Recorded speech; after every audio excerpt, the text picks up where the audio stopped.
Hi guys, welcome back to the channel. Hope you're all keeping well. Well, I promised you a competition a few weeks back.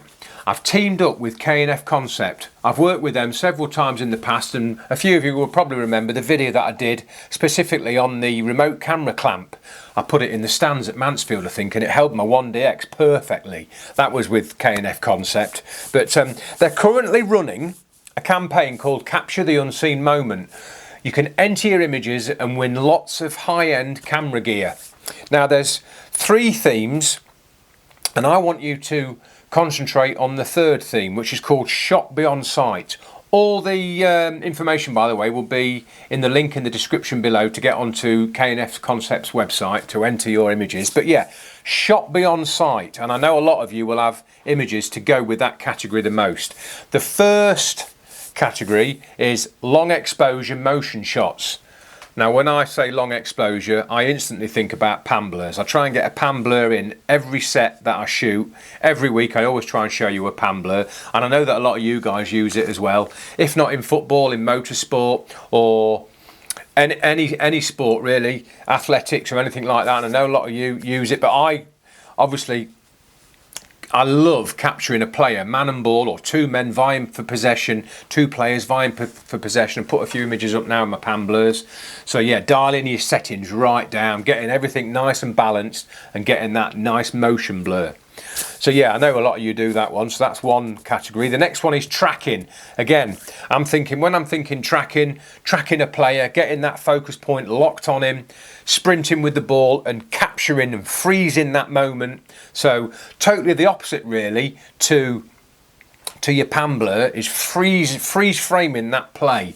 3rd category, low light. Straight away I think about a midweek game at a lower league club with poor floodlights. Or not, I shouldn't say poor floodlights, but where you're battling against light, you definitely need a 2.8 lens, or if you've only got an f4 lens, you've got to dial your speed settings right down. So yeah, anything low light. Could be snooker. I've shot snooker in the past. You've really got to have a steady hand for snooker.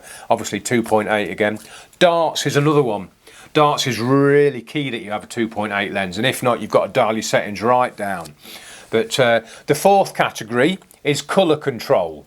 Now when I talk about colour control, I'm thinking about bright kits, or particularly when the referee wears his winter jersey and it's bright yellow or bright orange. You've really got to dial your white balance in and dial your settings down to make sure that he doesn't glow, but the rest of the players are dark. And then the last one is POV angles and experimental visuals. Now, you guys know that I'm always looking and thinking outside the box. It might be a player's tattoo.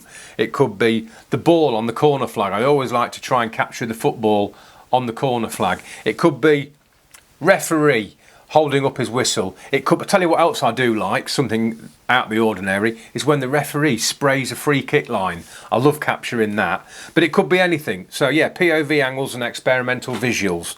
But yeah, so what K&F are asking for is that you add a title, a short description, and list any K&F kit that you might have used to capture that image, and enter them into the competition. And I say you've got a chance of winning some high-end camera kit. And I know that you guys will have plenty of images, like I've got, to go with that Shot Beyond Sight category. And yeah, I can't wait to see your entries. But really exciting. Great chance for you guys to enter 1 or 2 images. I say, write that title in the description, and who knows, you could be getting some high-end camera kit heading your way, or some cash, which is also handy. But yeah, anyway, everything will be in the description below, all the links to the K&F website to enter your images. Can't be easier. Get yourself some images off your hard drives, get entering this competition, and I look forward to seeing what you're going to send in. Any questions, write them in the comments below. I'd be more than happy to help you out, or if you need to ask K&F any questions, jot them in the comments below and I'll get back to you. But anyway, get them images out before the season starts, and good luck. Job's a good one.